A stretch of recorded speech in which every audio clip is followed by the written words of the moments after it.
Welcome to the realm of heroes and monsters. Story time with your host, AP Fuchs. Stories of intrigue, stories of horror, stories of superheroics, stories of monsters. Get ready, the thrill ride begins. Welcome to a new episode of The Realm of Heroes and Monsters. Story time with your host, me, glasses, hat, beard, AP Fuchs.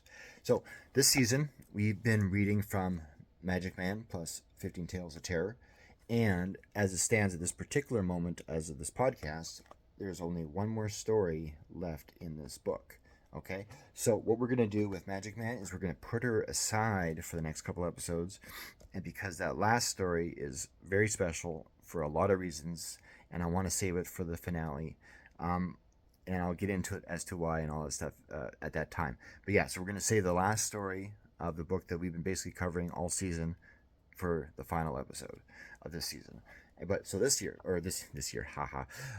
week, we're going to be reading from an anthology called Rat War. And I have a story in here I was invited to contribute, and it's called Landfill Buffet. So I'll let your mind wander with that a little bit, and you can think about what that might be about.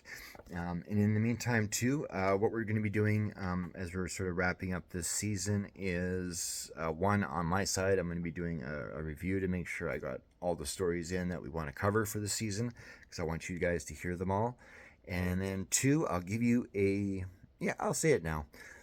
For season 3 coming up, okay, we're going to resume Flash Attack, because we got halfway through on season 1, and we're going to finish the other half in season 3.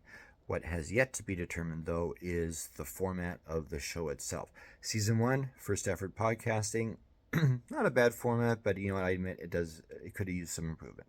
So what I'm going to be doing is, in the meantime, between now and the time of season 3, is thinking about the show portion of that particular season of Storytime. So that's coming up, and another cool thing is coming up. I got an email the other day regarding Axiom Man and a special thing that's being created for him. And it'll be a Kickstarter thing. It's going to be awesome, and I don't want to reveal it just yet. I know I've hinted before on other platforms and even through here, I think. But the point is, it's coming up, so stay tuned. So be sure to check out apfuchs.ca on the regular, because there's going to be stuff announced, okay? But anyway, enough rambling, right? We've been at this for a few minutes. Let's get right into story time. So, close your eyes. Think of nasty smells. Think of garbage, grossness, and yuck. And think of a man stuck in a garbage dump.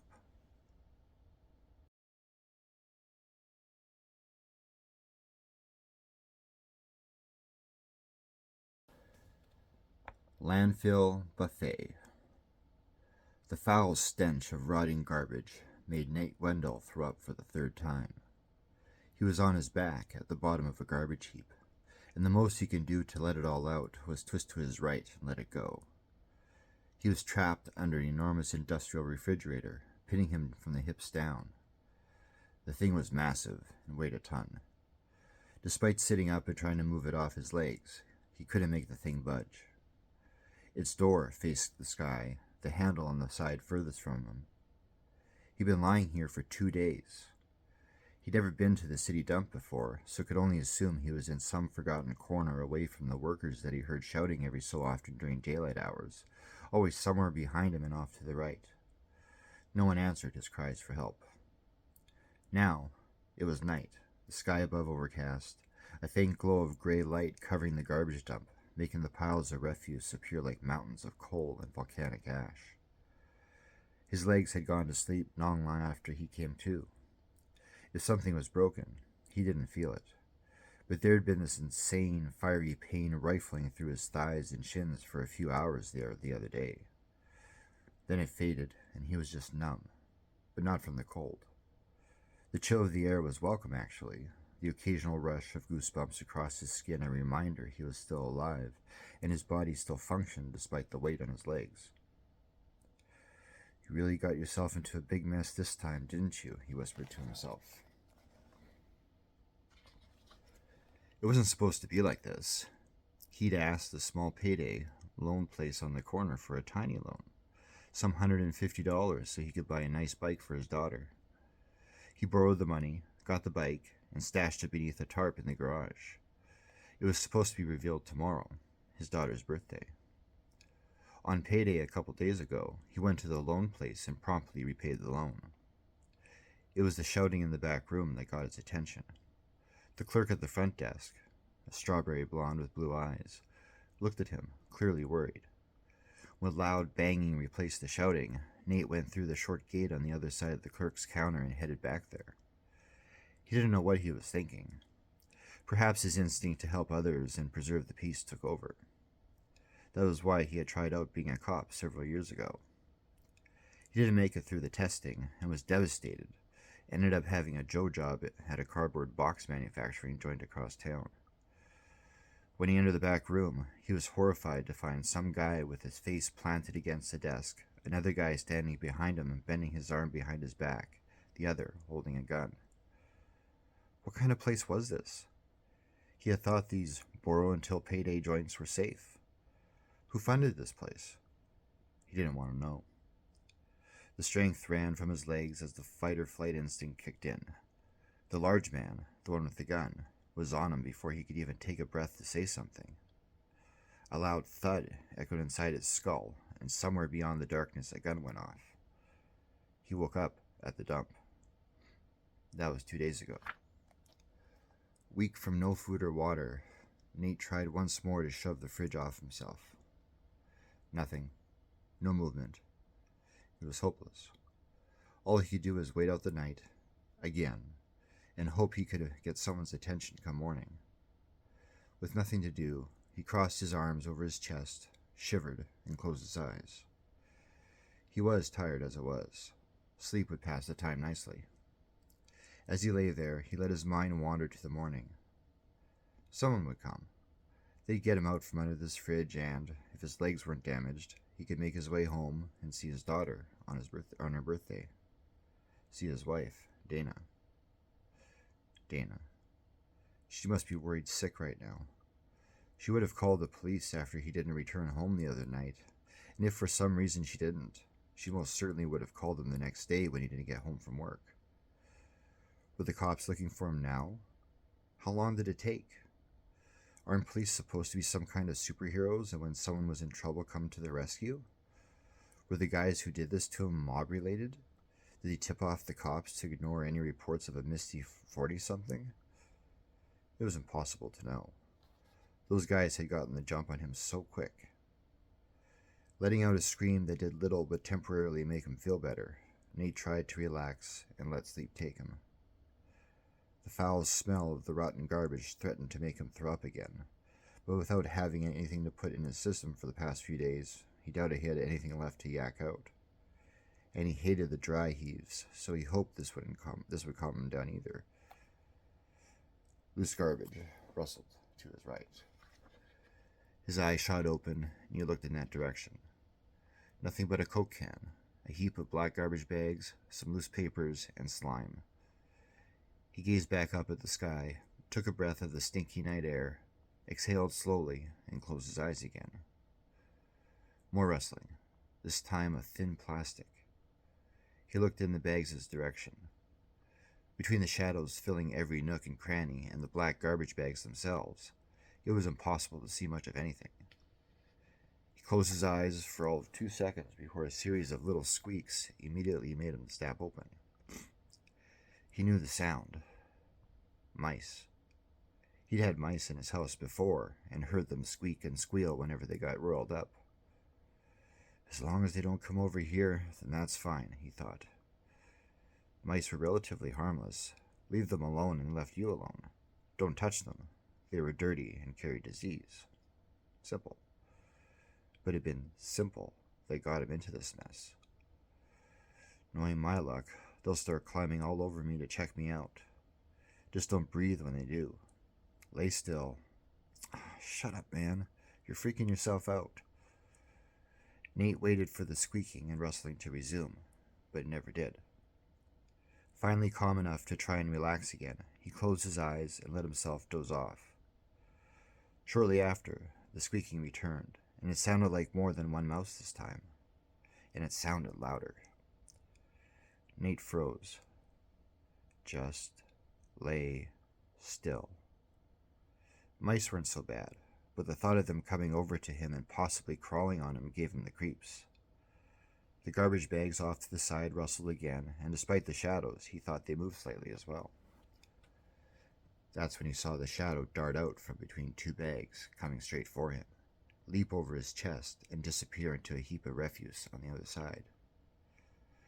That was a big mouse, he whispered. All was quiet again until a short time later the bag started making noise, louder and more forced. It sounded like something was in the bag instead of merely scampering around outside it. Nate watched the bag and, sure enough, it began to pulse, something the size of a fist punching against it from within. For the briefest moment, he thought it was a body, some poor schlub who had gotten himself in deep just like he had and, like him, had been condemned to imprisonment at the city dump. The garbage bag pulsed and shook, then went still. From the other side, more movement and the crunching of torn paper. A shadow almost as long as Nate's forearm darted from around one of the piles of junk and in behind another before reappearing again and running at him. Like the one before, it leaped over his chest and disappeared behind a mound of garbage bags. That was no mouse, Nate said. It was too big, at least a foot long. It was so hard to tell its exact size due to the limited lighting, but there was no way that was a run-of-the-mill mouse. The rapid light taps of something hitting the filth on the ground on his left caught his attention, and when he turned his head he saw 3 large rats quickly bolting toward him. The 3 kept side by side, a parade of rodent pride. They slowed as they neared him, then stopped a mere 6 inches away. "Go on, get out of here," Nate screamed. The rats' bodies twitched at the noise, but they remained where they were. "I said get out of here." For a moment, he thought they would scamper off, but they didn't, and instead came closer. One hopped onto his chest, which Nate quickly battered away. The little bugger nipped at his finger in the process, and the sharp pinch of its teeth piercing his skin caused him to call out. The second rat went straight for Nate's head, its tiny claws digging into its scalp. He swatted it away, cursing at it. The third was on his stomach, trying to dig through his shirt with its tiny claws. Nate went to strike it, but one of the rats he'd batted away had run back and got on his hand, biting into his skin. Nate's eyes widened from the sudden sharp pain. He shook his hand to get the rat off, but the thing had wrapped its furry little body around his palm so tight he had to use his other hand to pry it off. He ripped the rat away, tearing skin from his hand in the process. Bleeding, he readied for another attack. 2 of the rats ran around him, as if scouting a new route of assault. They disappeared behind the fridge on his legs and reappeared on the top of it a moment later. He didn't know where the third went. The 2 rats jumped down and landed on him. He shot up, sitting upright, his hip bones pinned beneath the fridge, lighting up with a jolt of pain from the movement. The rats rolled down his chest and into his lap. A sudden, aching shot of numbness rushed through his lower limbs. Did he somehow just jostle the fridge and his fast-asleep legs had reacted to it? He pounded against the fridge with his fists, trying to make it move. It rocked a little, but that was all. The 2 rats nipped at his waist, biting through the band of his cotton pants. A sharp pinch sprouted up close to his gut, and he saw the third rat digging into his shirt with its teeth. With a grunt, Nate wrapped his fingers around the rat, squeezed it hard so it wouldn't escape his grip, and raised his hand high before bringing it down on the dirt beside him.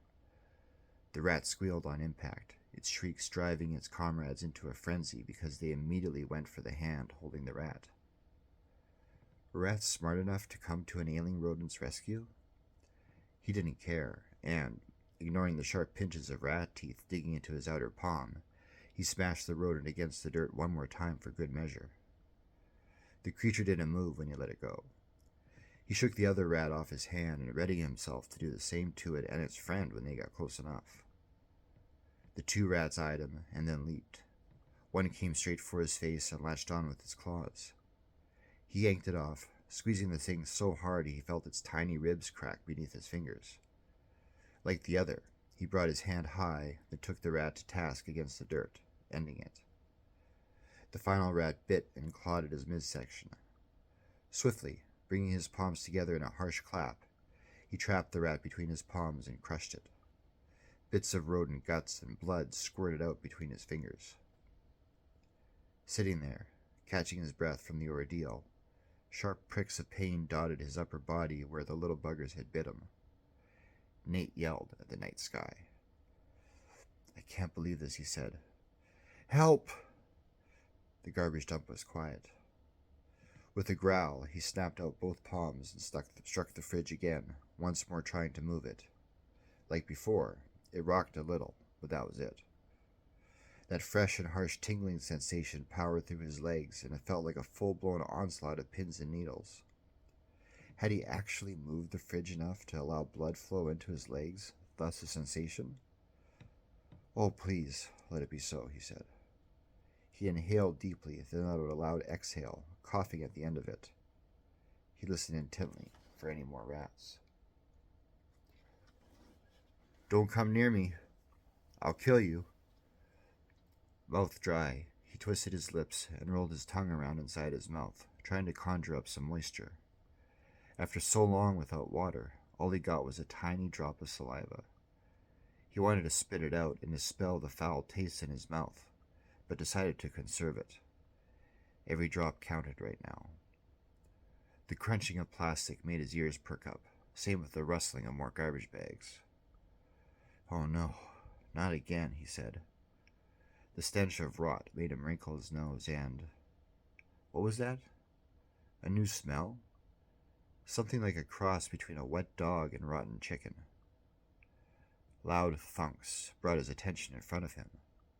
Standing over him on the top of the fridge was a large shadow. It looked like a cat. "Oh, good. You can chase the rats away," Nate said. The cat looked at him. There was something strange about its eyes. They didn't reflect the light like a cat's normally did. "Are you smart enough to get help?" he asked. "No, you're a cat. You can't understand a word I'm saying, can you?" Cats are useless. Beside the cat, two more shadows emerged, both a little smaller. Kittens? Despite being pinned by a giant fridge and having nearly been gnawed to pieces by a few rats, Nate felt bad for the strays looking down on him. Poor thing had to take care of itself and its young in the dump. "Sorry, don't got no food," he said. "Go on, look around here. I'm sure you'll find something. Probably sucks, whatever it is, but rotten fish is better than no fish, I suppose." The three shadows remained facing him. One turned its head and the light of the moon glinted off its onyx eye. Its face was far too long and narrow to be a cat's. Was that a pointy nose? It turned its head back and the moonlight caught it again. Its front teeth stuck out from beneath its top lip. "That's no cat," Nate said. How a rat got so big, he had no idea, and it didn't matter right now. As if the giant rodent knew he understood what it was, it leaped off the fridge and landed on his chest, knocking him flat on his back again. The thing weighed a solid 15 pounds or more. Baring its teeth, the rat hissed and shoved its face into his, biting his lip. It caught on and pulled hard, tearing a chunk of it away. Blood gushed onto his chin. What the... The other two rats jumped off the fridge and landed on his stomach. Both slowly walked up his body. He suddenly felt like the three small rats that had come before were just a warning of the nightmare he was now forced to endure. The big rat dove in for another mouthful, this time punching its head through his clamped-shut mouth and biting Nate's tongue. Nate brought his fist in from the side and pounded on it. The thing pulled and pulled, tearing off a chunk of his tongue just as he knocked it off him. The other two ripped and clawed at his midsection, biting in and making quick work of tearing up his shirt. The warm trickles of blood leaked down either side of his body, their heat sending a quick wave of goosebumps through him before panic took over and heat encompassed his whole body. "Help!" he shrieked, blood bubbling out of his mouth. What was left of his tongue felt like it was on fire. His legs lit up with that same numb sensation as more and more rats piled on top of the fridge, their tiny body weights quickly adding up and putting more pressure on his legs. Nate opened his mouth to cry out for help again, but the big rat quickly silenced him as it darted in and made for his tongue once more. It buried its head deep in his mouth, causing him to cough and gag on its furry skull. The taste of it brought the little that was left in his stomach all the way to the top floor, filling up the back of his throat as he lay there, arms flailing, one rat biting and chomping at his tongue, two others eating away at his gut. The horde of rodents on top of the fridge dove off, cascading over the side of the fridge like a black, oily waterfall.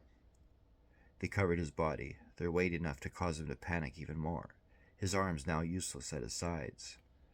Squeezing his eyes shut, letting loose a muffled scream against the rat in his mouth, his lungs pounding for air, Nate tried to sit up, but couldn't muster the strength to do it.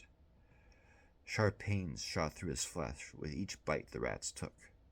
His heart ran at 100 miles a minute, drumming so hard it filled his ears. Warm blood coated his limbs, ran down his sides, oozed out of his mouth, and he knew he was moments away from passing out. The tiny shrieks and squeaks of the rats reached a cacophony of squealy sound. From behind, a dog barked, hoarse and loud. The rats squealed and their weight began to dissipate off him. The one in his mouth was yanked out, and when Nate opened his eyes, he saw through blurry vision a big brown and black German shepherd making quick work of the enormous rat between its powerful jaws. Heavy footfalls rose up behind him, boots crunching on the dirt. They stopped. "Hey, fella, you all right?" Nate's eyes were so filled with tears and blood he could hardly see the older gentleman in the baseball cap looming over him. Nate tried to speak out, but only blood gurgled out between his lips. His lungs ached for air, and the most he could manage were small sips through his nostrils. "What happened here?" the old man said slowly. The dog growled. The old man must have noticed the fridge and shone his flashlight at it. "You mean you're trapped under there?" Nate could barely nod his head. The old man went over to the fridge. "Do you want I should push it?" He wanted to tell the old man he tried. He tried for 2 days and couldn't get the thing to move. Where was this old man over the past 48 hours? Was he midnight security and had missed Nate somehow? Did the chorus of wild squeaks tip him off that something was going down in a forgotten corner of the garbage dump? The old man pushed against the fridge, rocking it. Nate didn't think it was a good idea. If his legs were broken beneath, moving the fridge would only make things worse. Then again, he had tried moving it himself. Besides, he could barely feel anything except the occasional rush of pain. The old man rounded to the far side of the fridge and opened its door. All Nate could do was make out something from the other side. He heard, "Oh, son. Oh, no. There's this hole here and..." Rats poured out of the fridge, climbing out over the sides, landing on the ground to the left and right. Through hazy vision, Nate watched as the swarm drew closer and closer to him. The big dog growled and barked at the rats. The rodents didn't back down. The old man came round about the fridge, stomping on the ground, squishing some of them under his heel and bouncing around like a man riding a bull. Plastic bags rustled. More shadows crept in from the sides. Others scampered down the mounds of garbage like a cavalry coming down to do battle in the valley. The dog swiped and pawed at the rats. They climbed up the canine's body and mounted its back. Others climbed up the old man's legs. He ran over to Nate, shoved the flashlight into his mouth, and squatted down behind him. "We gotta get you out of here, son." He scooped his arms under Nate's shoulders and started to pull, apparently ignoring the rats climbing and coiling up his legs. Nate wanted to call out, tell him to stop, that he was crazy to try and just simply pull him out from under the fridge. The words never came. His mouth was too swollen and too full of blood to even talk. More and more rats poured out from between the mounds of garbage, covering Nate and the old man like bees over a honeycomb. The old man pulled, and Nate heard a wet rip come from somewhere down by his legs. He didn't have to see to know what happened. The fridge, the rats, The hole, the old man said, was in the fridge. The rats had somehow gotten inside and ate straight through his legs. The weight of the fridge had cut off his circulation, maybe even acted like some kind of weird tourniquet, numbing the whole thing except for the occasional nerve flare up. Now, with his body torn almost in two, it would just be moments until the old man had stopped pulling, and Nate heard a thud behind him. Are you? He wanted to ask. Are you? Are you okay? But he knew he wouldn't get a reply. The rats had gotten to the old man. The dog. Nate couldn't see the dog anymore. He couldn't see much of anything anymore. Just shadows. Just oily, furry, squeaking shadows. All over his body. Dizziness crept in, and he couldn't see anything. He'd be dead soon. The blood loss would force him to pass out any moment. In the meantime, all he could do was feel the rats biting into him, eating him, turning him into some kind of landfill buffet.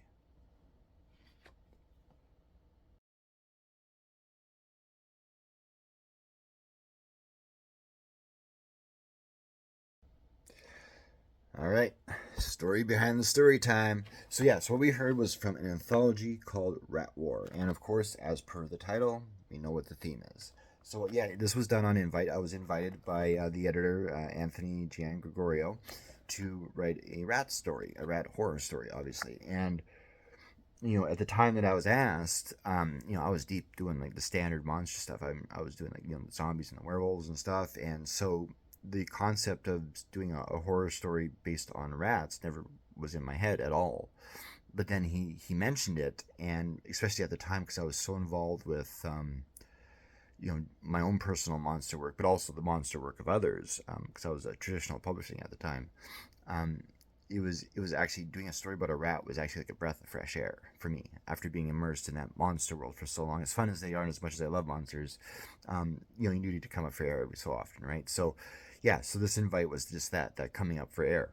So when I wrote this story, I didn't know quite how do you make a horror story with rats that's not cliche or weird, or you know what I mean, like something that the reader would go over. And I'm not saying that my story is fantastic, but what I'm saying is simply I tried to come up with an idea that would work, that would turn into a horror tale, that would give the victim a plausible, even though fantastic, but plausible circumstance upon which to endure some rat horror, right? And look at it, guys, we did it again. I mean, as per a previous podcast, when we talked about fears, and mine apparently is claustrophobia, because in this but we went over the claustrophobic thing because I could go into like an elevator, I'm fine. I could go a tight stairwell, I'm fine. It's the idea of being trapped and not getting out. That's the problem. I mean, when I have dreams like that, like nightmares, that's sometimes the circumstance where I'm stuck, right? And no matter what I do, I'm stuck where I am, right? And that's why it kind of fed into this book here, into Rat War with Landfill Buffet, was that again, that concept of you're being trapped. There's nothing you can do. You've tried what you can do, and it doesn't work. And you're only human, right? So you only have so much strength, only so much intelligence, and so only that. And especially in a panic situation, of course, your thought process is going to be different as well. But the thing is, the idea of being trapped and now being eaten. And I was hoping, my hope was, I mean, I don't know if I succeeded, guys. You could let me know in the comments. But at the end, when he gets, pulled away from the fridge, and basically he's been eaten through, waist down, more or less. I was hoping that would be a bit of a surprise, I hope people were simply maybe expecting squished legs or broken legs or something along those lines. But the idea that the rats were eating him the whole time, but he wasn't aware because of the weight on his legs. I hope that was a bit of a twist ending. Not a jolt twist, but maybe something, oh, hey, that kind of thing. So that was also the aim with that, was to kind of give that little ending with a little bit of a hopeless, well, we tried, we almost won, kind of, and then it was all for naught. I mean, but that's what makes horror stories horror, right? Like, in my opinion, horror stories that end on the happy ever after note, um, Sometimes I'll admit, yes, it's good to have that because throughout the ordeal of the story, it's been so brutal that it actually is nice to see the happy ending. But at the same time, too, I mean, the horror stories I like the most are when the bad guy wins. And in this case, we're talking rats, but this could apply to any type of monster or villain or serial killer or pick your bad guy, right? And but the thing is, too, though, is when you have a bad guy win, from a writing perspective, at least to me, I like to do it where you try to have them win in a unique way, right? Like you have this them win in a way where they already won from the start, right? And you've been toyed with this whole time, and no matter what you do, no matter how you react, even no matter who comes to your rescue, all that stuff's been pre-calculated, and there's contingencies for all those things, and ultimately in the end you're still screwed and the bad guy wins. I mean, I guess that's my draw to the Saw movies, is the fact that everything is pre-thought out and bad guy always wins. Even though we could talk about John Kramer a separate time, because I view him more as an anti-hero, like extreme anti-hero, but that's a other discussion. But the point is, yeah, like these stories, horror stories, I think the impact on endings for horror stories um, is if you can do the happily ever after, you better well have earned it. Otherwise, end on a gloom.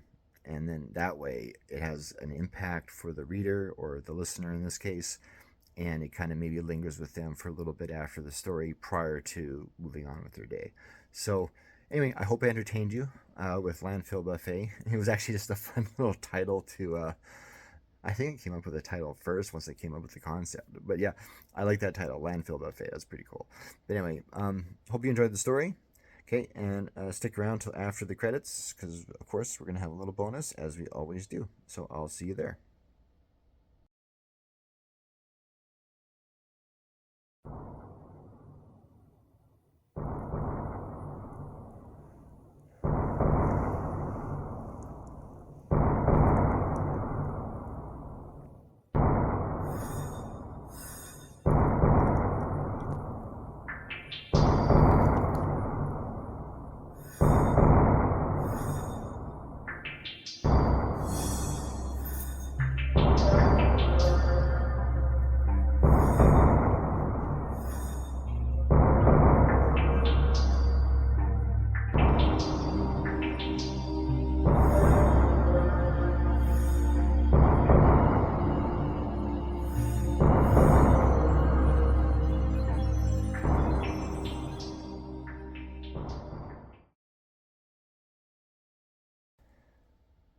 And we're back after the credits. Dun, dun, dun. All right. Actually, this message is for you, dear listener. Okay. I want to say thank you for listening. And the reason I want to say thank you is not your general thanks. The reason I'm going to explain why. Okay. Doing this podcast, when we started in season one, it was my first podcast. Okay. So I did my best to have a format to the show, give you the story time. And of course, then we entered into season two. We adjusted the show format portion and we got basically more or less hi, how are you, and then right into story time. And I appreciate all of you who have been listening since day one or even picked up somewhere along the way and have allowed me the opportunity to call it find my podcast voice. I'm not saying it's 100% found at the moment, but it's gotten better, I think, upon listening to other episodes and seeing how they went and that sort of stuff. I think we've kind of gotten past the stumbling stage of the walk, and now we're kind of crawling our way. And hopefully soon we'll be able to stand and begin walking like normal. So for those of you who have been listening and who have just been tuning in week after week for a story and have allowed me to progress in terms of delivering a better podcast experience with each episode, at least I hope that's what's been happening. I just want to say thank you for that. I want to say thank you for your patience because, any creator, any medium, it takes time, right? Like you have to find your voice in whatever you're practicing, and you can only do that by doing it, right? And so, and then once your voice is found, then you're kind of smooth sailing going forward. But until then, yeah, you kind of have to bring your readers or your audience with you to see that transformation, to see that progression, to see that adjustment, that sort of thing. And so, yeah, again, it means a lot to me because I understand that we live in a society where we want top notch product all the time, super pro, super this, super that.